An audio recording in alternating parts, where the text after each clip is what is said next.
अंशबन्डा नहुँदै बुवाले तपाईको पनि भाग लाग्ने सम्पत्ति अन्य व्यक्तिलाई बिक्री गर्नुभयो भने के हुन्छ?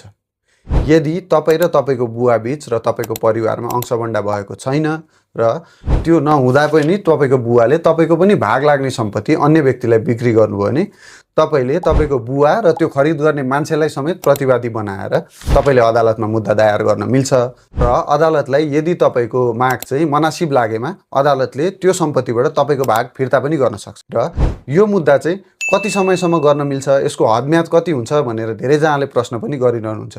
यसको विषयमा चाहिँ थाहा पाएको मितिले 6 महिनासम्म तपाईले मुद्दा गर्न मिल्छ। भन्नाले सम्पत्ति यदि 5 वर्ष अगाडि पनि बिक्री भएको छ तर तपाईलाई आज मात्र आएर थाहा भयो र मालपोतमा गएर त्यो कागज निकाल्दा तपाईलाई थाहा भयो भने मालपोतबाट त्यो लिखत निकालेको मितिले 6 महिनाभित्र चाहिँ तपाईले त्यो मुद्दा दर्ता गर्नुपर्ने हुन्छ। र यो कानुनी जानकारी हजुरलाई कस्तो लाग्यो कमेन्ट गर्न नबिर्सिनु होला। And as always follow for more.